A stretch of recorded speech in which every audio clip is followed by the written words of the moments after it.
we've hit a lull. So why don't we introduce ourselves? I'll start and then turn it over to Nathan and then Julia. I'm Daniel Vecchio. I teach philosophy and religious studies here at Victor Valley College and co-chair of the SLOAC committee, which is our Student Learning Outcomes Committee on campus, along with Nathan. So Nathan. Yeah, Nathan Franklin. I teach English, department chair of English and co-chair of the Student Learning Outcomes with Daniel. Yeah, I'm Julia Wentz. I'm department chair and faculty for work experience education. And I also teach in political science. I've been the campus's program review coordinator and student learning outcomes coordinator. All right, so title of our talk is, well, I won't do that again, how assessment is helping to find better ways to address the use of AI in the classroom. The idea here is we're all learning to adapt to AI, and we're starting to think about ways in which assessment can be part of that tool that faculty can use to better adapt into the classroom in ways to avoid misuse of AI in particular.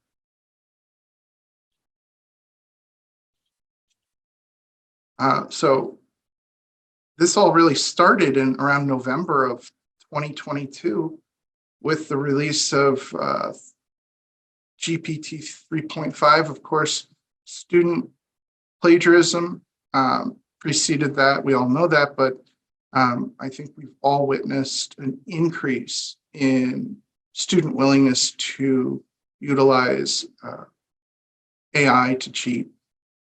Prior to this, I think I noticed students using Google Translate and word spinners to kind of garble text to mask it from traditional plagiarism software.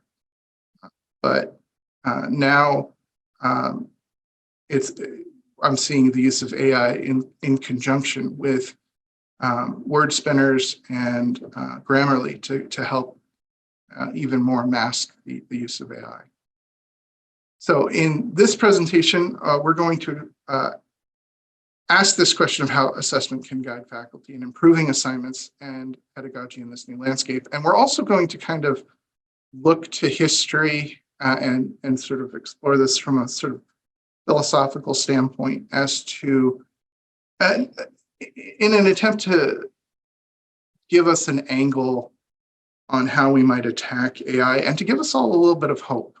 This isn't the first time technology has disrupted civilization, and we've adapted before. I think we can do it again, but I chuckle in there because there are so many movies about the AI winning. So, but we can adapt, I think, and we have some of the tools to do that. I don't know if my colleagues want to jump in with anything before we move on, but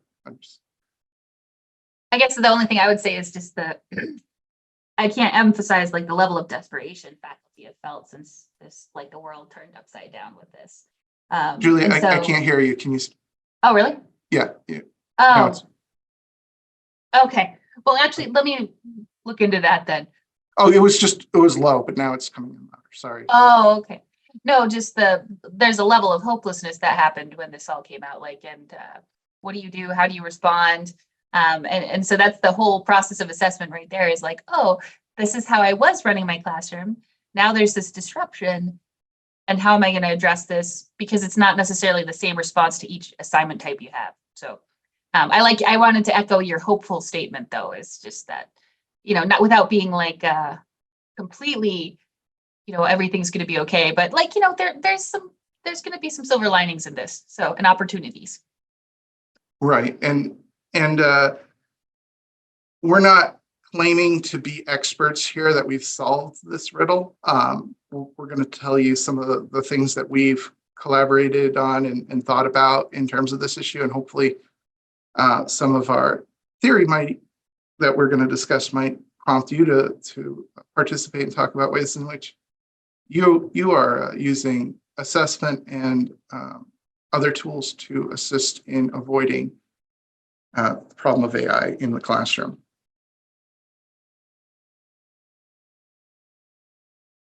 So the problem is that AI is rapidly improving. Not to get too graphic here, but I just saw a headline that with the use of AI, they're now deep faking celebrities in compromising photos and videos, and that's becoming more realistic. And even in the recent months, I've seen an improvement in the quality of AI work, and I'm becoming less confident that I'm catching it all. So we talk about this as passing the quote unquote undergraduate version of the Turing test. The Turing test, you could say, could be adapted to the question of how do I know I'm conversing or interacting with not just a human, but an undergraduate student or a community college student. And what we're finding is that AI can adapt to that if it's prompted to do so. You could have it introduce errors. You can have it adapt especially if you're paying for a subscription for the higher level AI systems. Eventually, it will be harder for us to detect. And as such, we figure it will be included in our assessments as successful. Moreover, the ones that we do detect, at least in my last cycle of assessment for myself, and here I'm outing myself as someone who hasn't done enough, but this is a sort of systemic problem that our committee has to look at and figure out how we want to adapt to it, is that when I encounter cheating like this, I've typically counted it as failure or non-performance. But we think it needs to be really added as a column in our analysis as simulated achievement, or particularly the use of AI.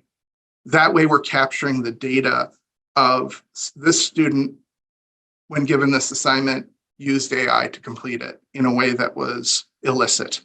You know, there are some faculty members that are integrating AI into their class in licit ways and in perfectly educationally helpful ways. But we all know that the vast majority of these instances right now are illicit, and we need to capture that. And so the question is, can we reliably detect the simulacra of student achievement? Can we see that, oh, this is actually not genuine success? The student, if you went to our previous presentation, the whole question is how much of assessment actually captures this sort of internal question of what the student knows. And it's only through demonstrations of what they know that we can quantify that. And AI can disrupt that. It will disrupt that if we're not properly filtering it on either end as either success or failure. So we need to figure out what it is. So how do we modify our pedagogy in light of assessment that indicate AI vulnerabilities? And that's what the idea is. If we're picking assignments that are aligned with our SLOs, and we are now tracking the number of students who are using AI to simulate achievement that they've learned at that material, we can then adapt by saying, oh, this particular assignment is vulnerable to exploitation by AI. So Nathan or Julie, it's interesting because like when we were discussing this initially, this other aspect didn't occur to me, but if you are tracking the prevalence of AI usage in certain assignments, it also kind of makes me think, I don't think there's necessarily campus consensus on how to discipline this problem as well. There's academic freedom of what you're going to do, like how you're going to, you assess assignment, you might also be grading the assignment. And I know that we've had kind of like inconsistency of like, how do you penalize this under the status of like plagiarism? And so I'm kind of wondering if this is another proxy that can be used as a data point of like, we're seeing how prevalent it is. And then asking on the student discipline side, like, what is happening on this? Like, I'm curious about that. Just sidebar. Right. Right. So then how do we, especially if you have a common assignment across a discipline, there might need to be departmental discussions about like, okay, what do we do with this assignment? Does it need to be thrown out? Can we modify the prompts? Can we add a component to it that makes it less vulnerable? And those are all sort of questions we have to ask ourselves individually and as departments moving forward. Are there any questions? Oh, people are coming in. So, okay. So we wanted to kind of, again, give some historical analogies. And I think some of these are pretty apt for what we're facing. So I'm going to talk about a couple of these and Nathan as well. And the first one is the emergence of the sophists throughout Greece, and particularly in interacting with Socrates. The sophists were a group of individuals who were particularly adept at teaching rhetoric, law, and sort of political science at the time, and in teaching that to young men, particularly for the goals of winning in court cases and giving speeches to crowds to compel, say, a democracy in a particular direction or to win in elections, these sorts of things. And so the sophists were viewed as a threat. And we see that in Aristophanes' famous play, The Clouds, where Socrates is lampooned as a sophist who basically teaches people how to, to use an inappropriate word, to bullshit their way into success. And I use that in a very technical way. So what was the solution? This new technology, so to speak, of the rhetorical art was being developed. And what we see with Socrates is really a response to that technology. And what Plato records is a methodology that develops. We all know the Socratic method. Many of us claim to use it in the classroom. I would say that that's exaggerated. Most of us don't implement the Socratic method in the classroom. We ask questions of our students to see if they learn the material. But if you read how Socrates actually approaches the sophists, it's very pointed and with the intention of exposing ignorance. And so we might have that in mind. In fact, I'm going to recall the Socratic approach later on in this presentation. But what I'm trying to suggest is, with the rise of this new technology that could be used to exploit the people, there was also the rise of a science to address it, a methodology to address it. The second example, and I'll try to keep this religiously neutral, but the printing press in the Protestant Reformation, prior to the Reformation, prior to the printing press, I should say, the production of a Bible was extremely time intensive and extraordinarily expensive. That is why most people did not have a Bible. A Bible would be chained to the church because it was extraordinarily expensive resource. And with the advent of the printing press and the Gutenberg Bible, now, just about anyone could pick up and read the Bible and start cross-checking and considering doctrines and dogmas against what they understand the scriptures to mean. And so with the advent of this technology that dispersed scripture to everyone, there was the emergence of a diversity of religious opinions about what doctrine around justification, salvation, and the Trinity, the Eucharist, all of that came into question again. These were issues that may have been settled in councils in the fourth century and so forth, fourth, fifth, sixth centuries, but now they came roaring back. And it seemed like the Wild West, especially from like a Catholic perspective. Looking at the Protestant Reformation, you see, okay, everyone's now challenging what the Bible means and what it says. And there was a sort of response to that, which is we need to develop a science. And this really developed in the Protestant tradition, a science of exegesis, of textual criticism, of reading very carefully what the text actually means, approaching it with a bit of skepticism in the sense that you don't want to just embrace any possibility, but the most likely readings of a text.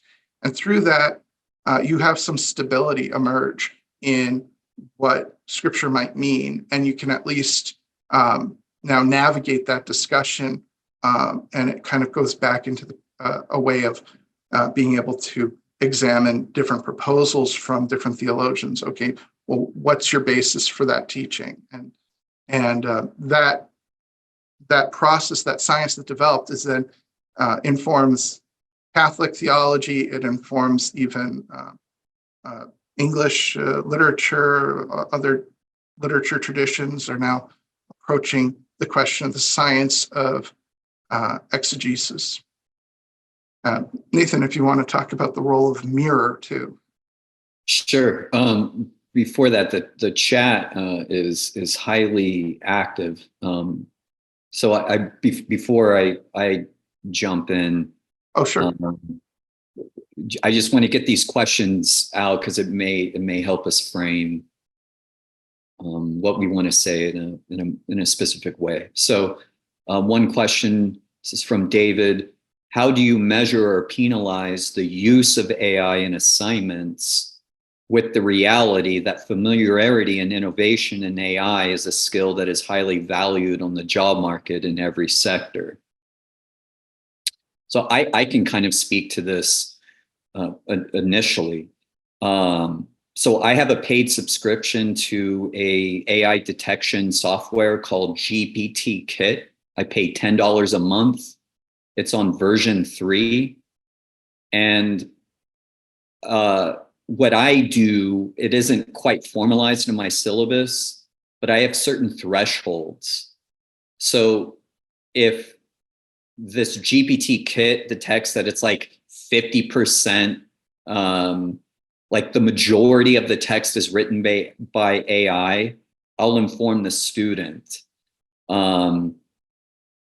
But it gets really interesting when it's like 98%, 99%, and there's some evidence that the student is actually learning from it, at least in this kind of anecdotal experience. And I haven't quite formalized it. So I'm learning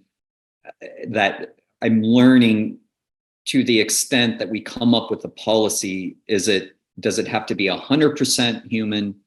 Or is there evidence of actual learning if it's from 90% to 99.9%, et cetera? So these are the realities that we have, and some instructors are like, no, if it's 99.9, it will be penalized. The job market's interesting because these very AI systems that we're learning are going to, according to Goldman Sachs, is going to displace 330 million workers by like 2030.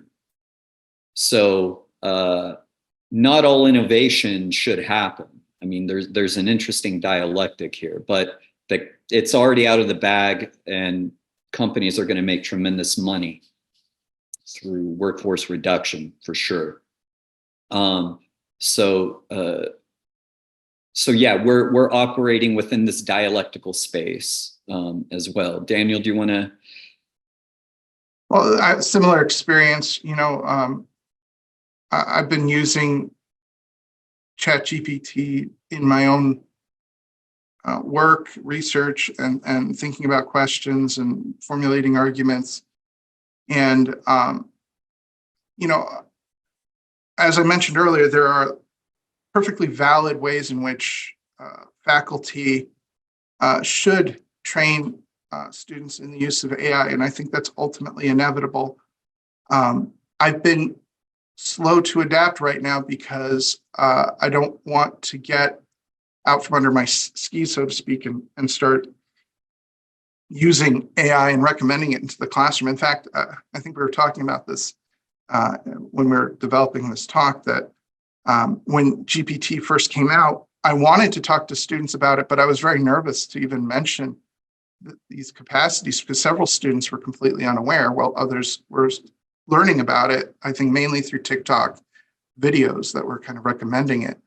And I've even seen some ads on social media, YouTube, recommending AI to help write papers. So I think part of this is how is the faculty going to lead the student into good uses of AI in developing assignment work, outlining,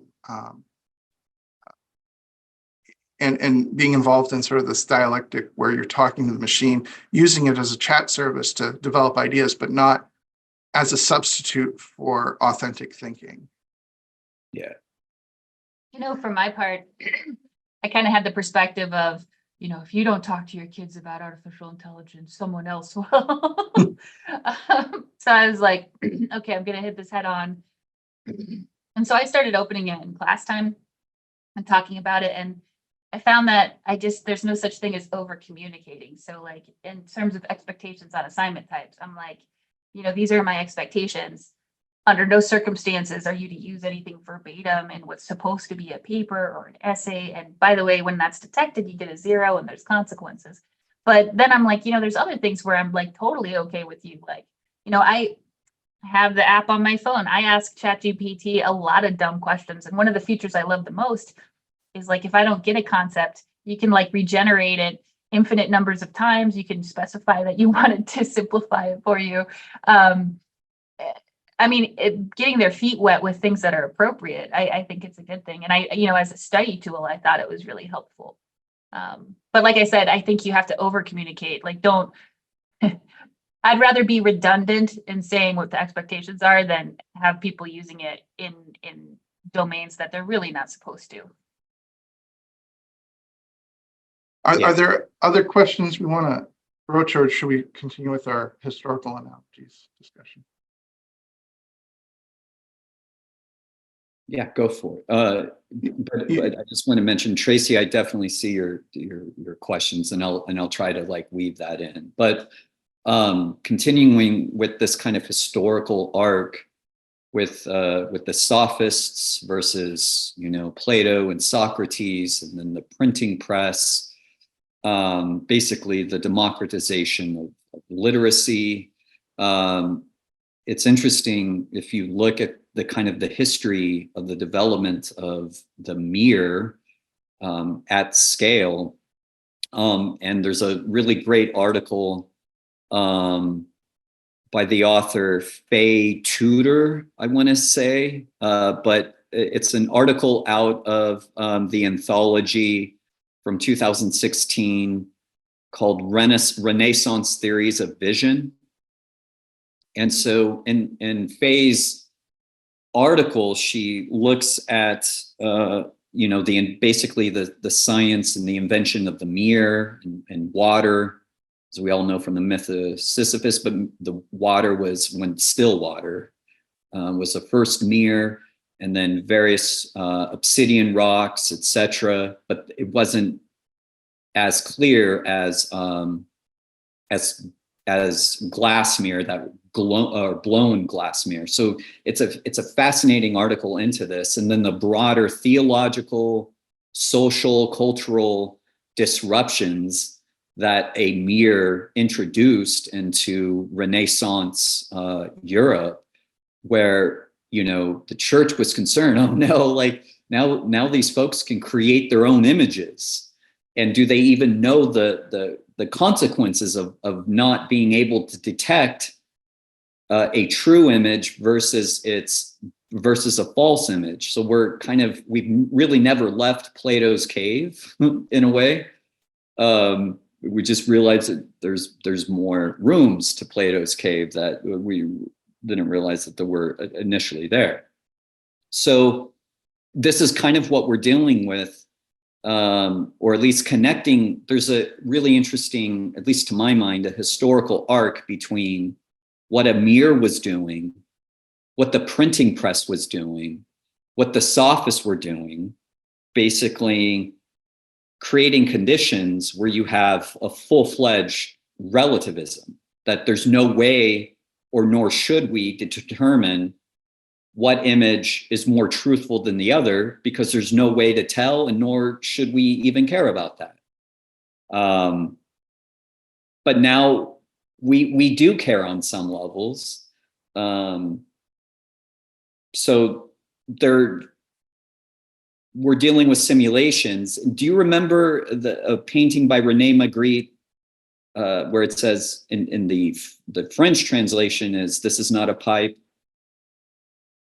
That very sentence, "Ce n'est pas un pipe," that is not a sentence either. That's a painted sentence. Therefore, it lacks a semantic quality. So what we are wrestling here in this presentation is, when it comes to evaluating the extent to which students learn, and if they submit or just copy paste something from ChatGPT, it is literally a simulation of what a human thought would look like. But it is not a human thought. It's based upon probabilities of what will likely, what's the next letter or word likely going to be. So it's technically not even a genuine truth app thought based upon its architecture.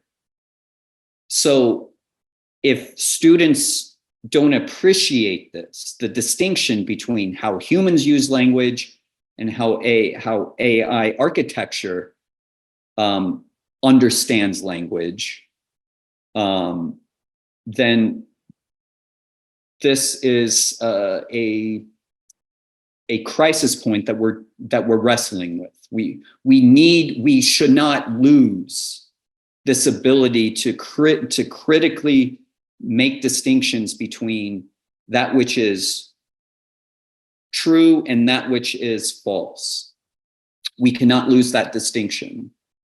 And just to glow on to what you're saying, Nathan, we're not saying get rid of GPT, because in the same way, we wouldn't advocate for getting rid of rhetoric or getting rid of the printing press or getting rid of a mirror.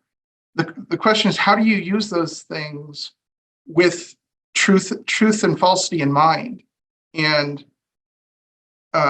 not lose the human, not have the soul of the human deformed by these things, which is the question of the sophists. It's the question of the Reformation, and it is the question of self-perception that the mirror introduces. It's noticeable that the mirror is often used to demonstrate a theory of mind in animals, right? So can you distinguish the mirror from yourself and from another being? Anyway, sorry to interrupt, Nathan. No, and then we get to Freud, and the question is, why don't I recognize myself in the mirror? Right. So anyways, just having some fun. But okay. Yeah, so how can we adapt? That's the question. And so next slide here. Oops. Society adapts to form the new forms of technology. Science develops to critically distinguish use and misuse of technology. And we're going to argue that Socrates provides something of a blueprint here. So that's sort of the idea here. And here I wanted to read out a couple of quotes. Massimo Pigliucci wrote a very interesting article on his blog in which he argues that ChatGPT is the ultimate sophist. He says, chat is not reliable because it uses whatever piece of information it has without caring whether it's true or not. its only criterion being that of producing a convincing output. The result is a mix of truths and falsities of which even chat itself is not aware. This fits Frankfurt's definition of bullshit as well as Plato's conception of sophistry. And not to dwell on, a bad word, but by bullshit, we mean that when one tells a lie, one intends to deceive, but the bullshitter, it's not really an intent to deceive so much as to flatter themselves and to make themselves appear wise when they're not. A bullshitter is a sophist. And Massimo Pigliucci is basically saying the use of ChatGPT is to parrot a sophistical response to our prompts, to our questions. And then Hall has another article which corroborates what Pigliucci says of GPT, that it is a sophist. And Hall says, a good way to summarize what we have learned from Plato is to apply his theory to our current writing situation. The advent of ChatGPT, writers and speakers attempt to apply an ordered and reasoned art of choice to shape both their discourse and their soul for the better.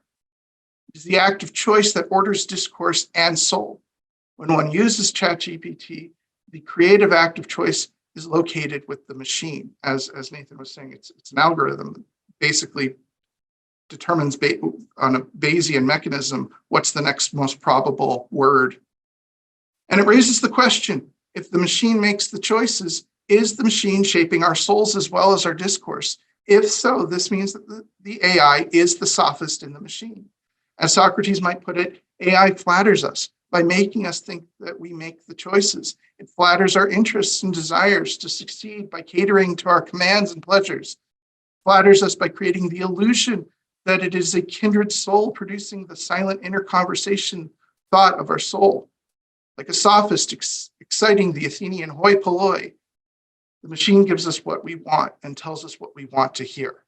And if you're familiar with the Platonic corpus, Socrates notes of the sophists that they speak in a grandiose manner and they convince the crowds. But as soon as he scrutinizes them and asks them, well, what did you mean by virtue? They have no answer. And that it occurs to me, and it has occurred to me and to my colleagues, that when a student submits AI-produced text in an inauthentic manner, they flatter themselves and they flatter you with what appears before you. But under any scrutiny, they don't know what it means. So here's Victor Valley College. This is where we all teach. And we could talk about the good, the bad, and the ugly. There's a lot of bad and ugly here, but the good is that we are forming committees around AI. We have a task force that's formed. SLOAC, our own committee, is recognizing that this is a problem of assessment, that assessment should be spearheading a lot of the way in which we face this issue, and faculty are both engaged and aware of the problem. I don't think there's a single faculty member who isn't aware of the issue, right? And they are all developing policies and putting them in their syllabi. I don't know if my colleagues want to speak to any of this as well. Yeah, so I'll speak to Julie. Did you want to? Okay, so a couple of different things. I looked at some research on academic integrity, and there was this huge publication that just recently came out, like 30 years of evaluating academic integrity issues, cheating, etc.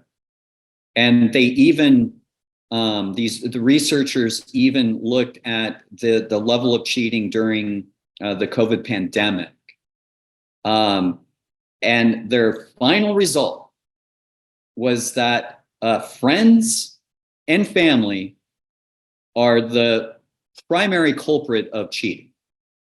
Friends and family. Now, we don't ban them, right? So this is kind of the dialectical space that I'm in. Now, this will likely shift, but we're still engaging in the problem of induction because we cannot predict the future, right? Just read David Hume on that. But nonetheless, so here are two concrete instances that I did initially in my policy. And this Tracy, I see you and I remember your question. That my policy was, yeah, heck, use ChatGPT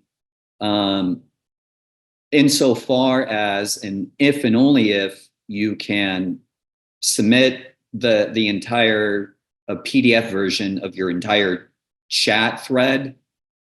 And then I instructed students to have to write a 250 word like meta analysis about why they thought that using it was in their best rhetorical interest to complete this assignment.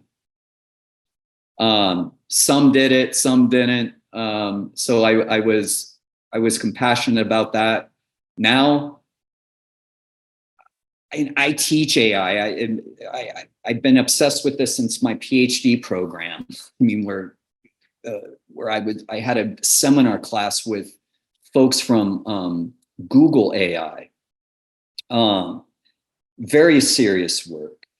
And magnificent professors in AI and mathematics and all that. It's not my training, more philosophy, continental philosophy, nonetheless. But I go through these dialectical performative contradictions all the time. And right now, I'm having students, I'm so anti-chat, even though I think it's great in terms of giving voice to the voiceless. But we have to have a conversation about the question of free time and preparing for assignments. And that's how they can maybe use chat as like a little research assistant, insofar as their free time is sufficient enough or allow them to really have the time to research, use chat, But I'll pause that. Right now, I'm completely changing everything. Students have to submit screenshots. So when I do not allow in-text citations, they have to use screenshots from the sources that they use to embed them in their paper.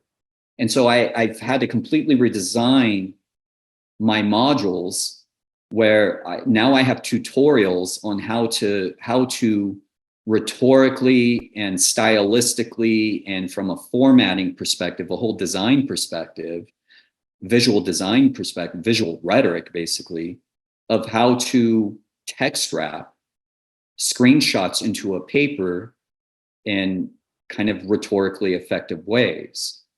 And this is, it's not going to eliminate anything really, but it certainly mitigates the use. And so for students who don't want to do this assignment, they just simply do not do it. They're not kind of BSing their way through.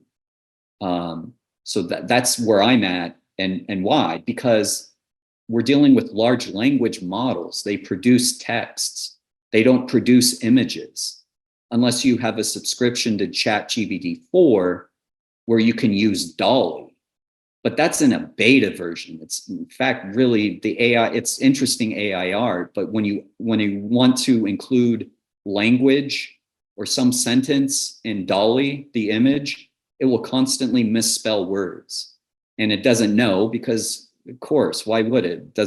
It doesn't even have a map of the world in it. It doesn't even know the world exists.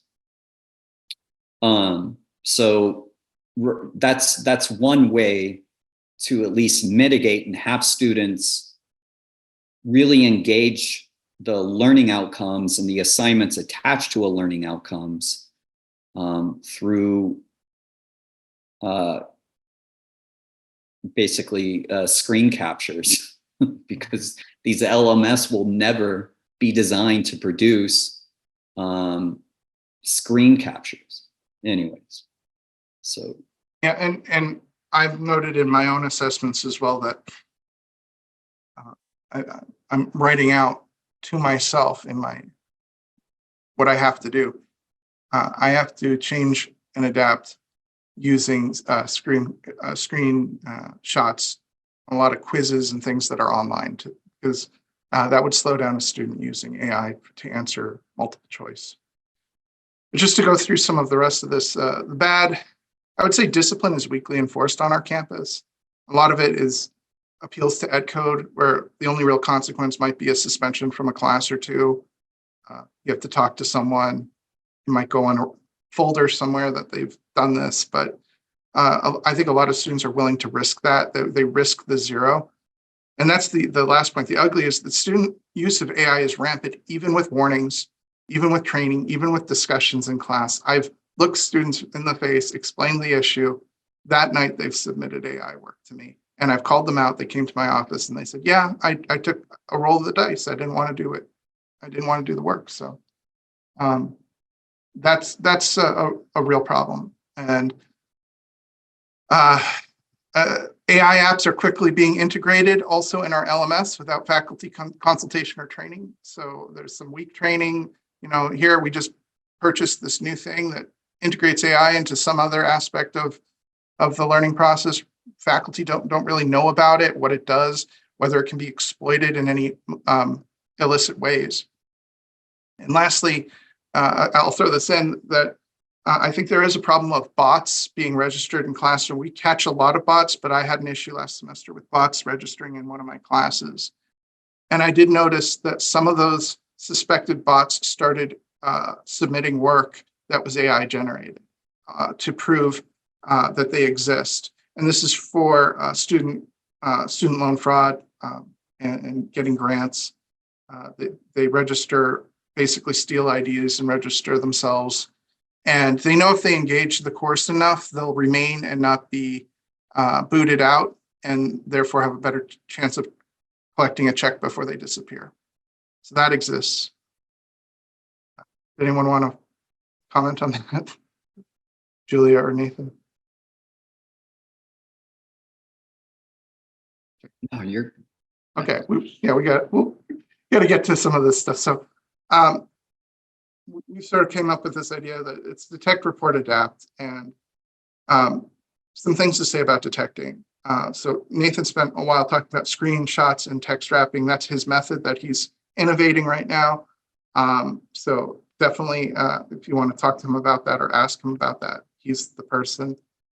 My own sense, I always say that I'm the AI detector. I don't farm it out primarily to a software.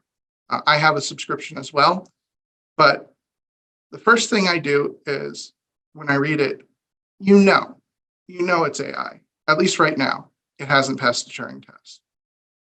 Features, red flags, we're all familiar with them, and you could probably add to this list. Vagueness, lack of concrete examples, lack of specific people.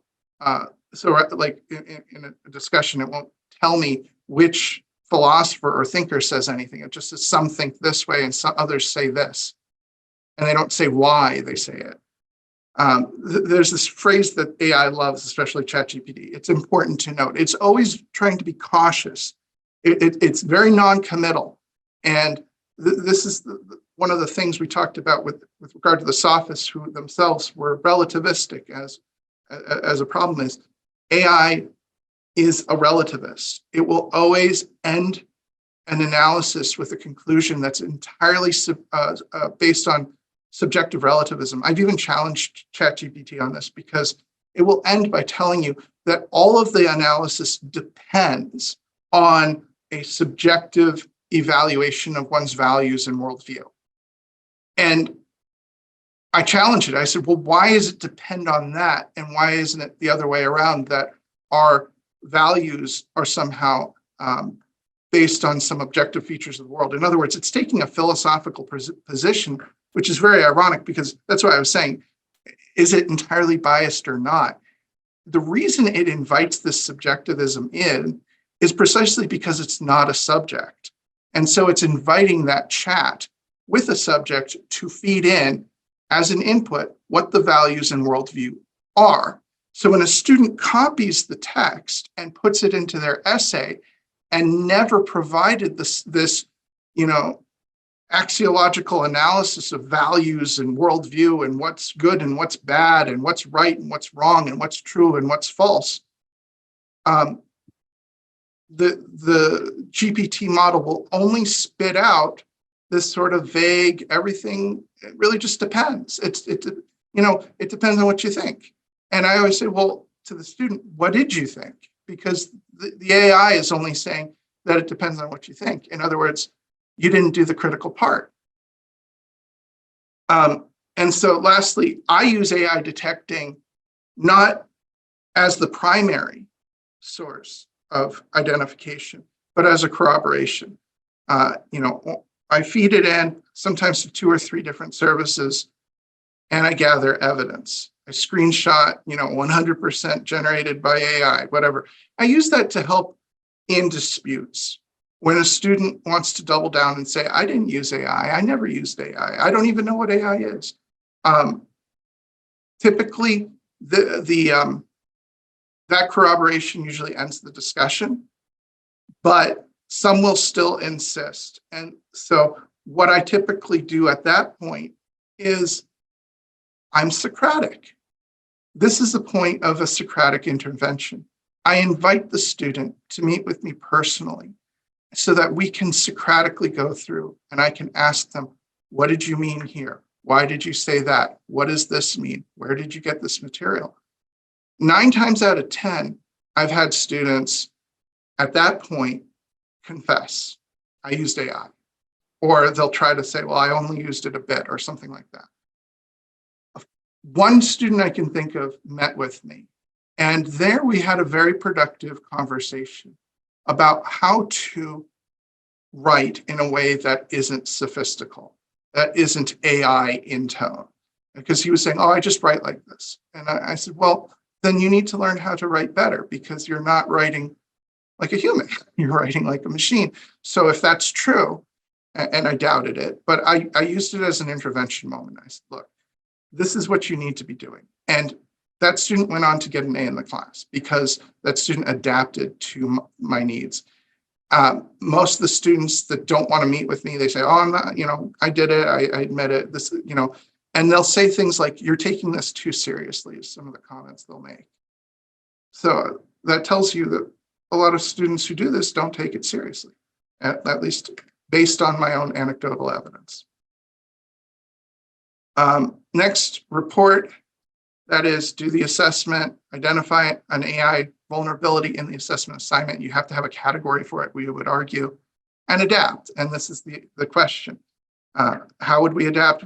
I've kind of trying to think of this as a caveman cyborg idea, which is kind of what Nathan's talking about. How can I integrate AI into the classroom? That's the cyborg, that's merging with the machine. But also have those moments where the assignment is clearly just you and a stick in your hand, a pencil, and you're just in there writing. And a lot of my tests are now in class essay writing. We've returned to that model. The pandemic kind of shifted us online for a lot of things, and we really have to make an effort to go back, I think, to the old stick, right? There's another presentation on Bloom's taxonomy, but we would say that you have to change some of the verbiage for SLOs to make them a little bit more geared to what AI cannot reproduce. And I would love to listen to that talk. I'll have to listen to a recording of it to see what they recommend.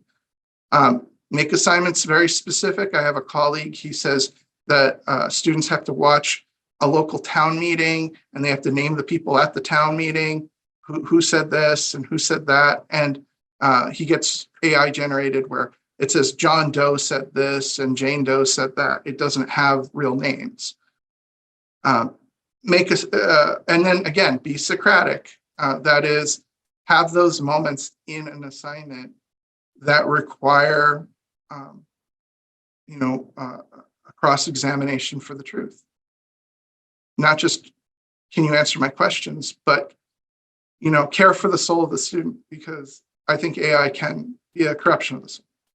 I would agree with my philosophical colleagues in the quotes I read. Did anyone want to chime in? I see their questions too.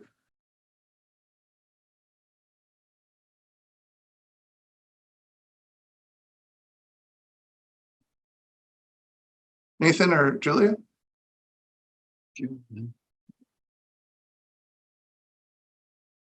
So our conclusion then is that by examining historical analogs, we can gain confidence and insight into the advent of AI and its impact on higher education. AI is the ultimate sophist, replacing critical thinking in our students and threatening authentic assessment. But we would argue proper use of the Socratic method and the tools of assessment provide us with a way to effectively respond. That's our thesis.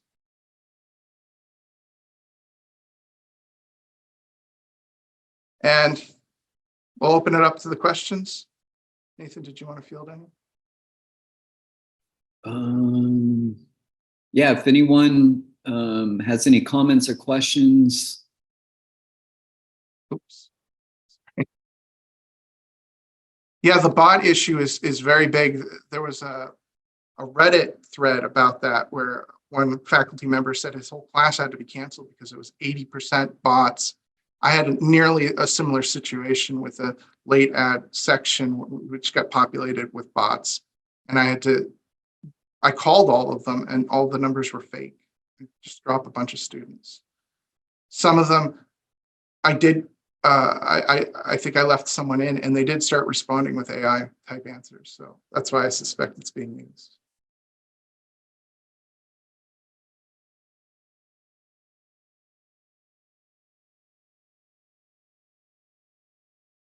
I know for my part, I'm kind of like, I know this would probably be a tedious project, but I almost just want to see a chart of like types of assignments aligned with the best fixes for those types of assignments. Because I mean, this is something I used to love my syllabus. I used to be like, oh man, I have all these diverse assessments and ways to grade. And then it's like when this dropped, I felt like this, is it infinite sadness? No, just kidding. I felt really melancholy because it's like, man, how do I adapt each one of these? Because they're all kind of different. And then, unfortunately, some of them ended up being in class writing exercises, which I never really wanted to go back to. But until I see something better, then I have to.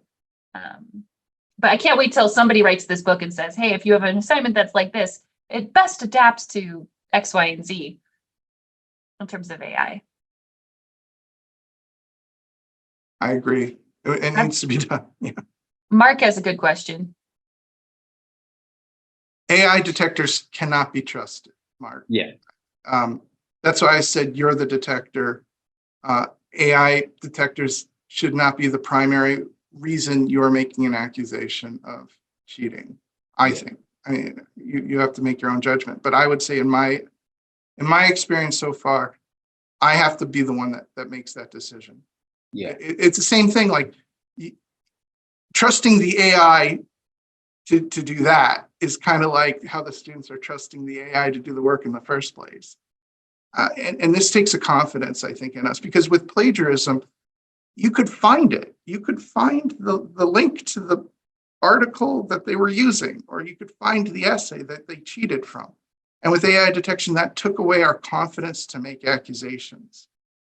And what I think is we just have to be comfortable with our experience and knowledge to begin that process. And maybe it is a process that needs some adjudication and open discussion. That's why I said the Socratic method can be very helpful in that, because, you know, if a student accepts my accusation right off the back, I consider it a closed case.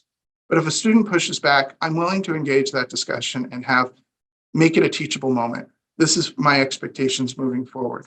And I've also had a discussion with my students about what they need to do to prevent false accusations, that they need a work log, draft versions. They need to show where they got their ideas. They need to be very specific in their examples. And so when I make an accusation, it's sort of like, well, you didn't do any of the things I told you to do. And that's why this is happening, right? Yeah. Okay, this is okay. Oh, so sorry. Go. Well, and I don't want to change the subject, but like as a sidebar, when I listened to Daniel and Nathan, and Daniel said something this morning that had me chuckle, but at the same time, I was like, I feel it. It's like there's an emotional toll that goes along with this. And like Daniel, I'll let you share yours, but like, you know, when somebody cheats and they're using this, it's like sometimes it's like, I take it personally. Yeah. I'm That's like, what I how was- could you do this to me? Yeah, I do take it very personally. And Julia, it goes back to Socrates and his own students. You know, to me, this is a sacred relationship between the student and the teacher. And it does feel like something is broken when they decide to BS me. It just really, it does hurt me. Well, and And the I tell amount the of time, students, yeah. I tell the students, this is very personal. When you submit something to me, it's a personal interaction. And when you do that, it's an insult. It's an insult to me. It's an insult to the students next to you. And it's an insult to the institution. And they need to understand that. They're really degrading their degree. They're degrading the institution. They're degrading higher ed. And they need to feel the weight of that. Now, I'll say that and students will still do it, but at least I've run it by them. Yeah. Yeah. What I can just add to this is we're at a kind of historical moment in which we're making this decision about how we are responding to a new configuration of what it means to be human, given the profound accessibility and democratization of these large language models. And so I'm operating within this tension of, on the one hand, we have to develop a critical AI literacy,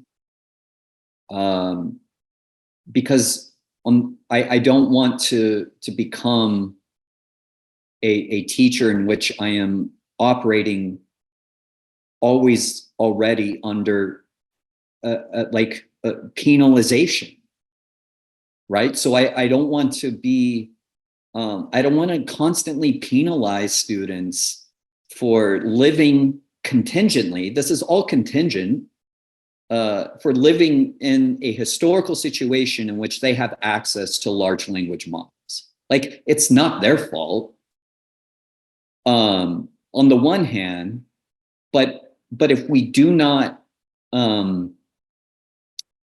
kind of come to terms with the pedagogical aspect of developing a literacy around this, then I'm quite pessimistic, because the current economic structure just will not support like slowing down a bit to develop a literacy on this.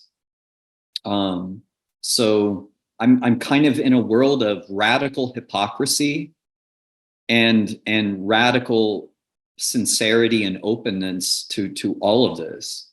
And here we are talking about it. Anyway. One of our contributors, Justin, notes that he's using Rumi to record all actions, including pasting. I'd love to know if it's working out. I'm always reticent to try these things because anytime I bring in new technology, there's always, oh, it caused a malfunction, it caused a problem. So I get nervous about that, to be honest, like my own perspective. But if it's working, I'd love to know, because that sounds like a good solution to some of this.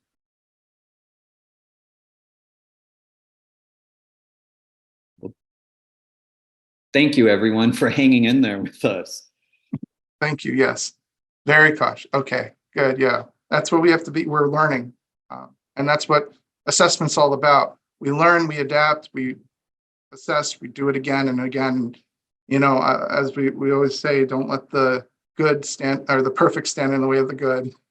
That's what I think assessment's all about. Yeah. Agreed. All right. Well, right on. Thank you, everyone. Unless there's any other questions, we'll end this so that you can all have lunch. Yeah. Thank you.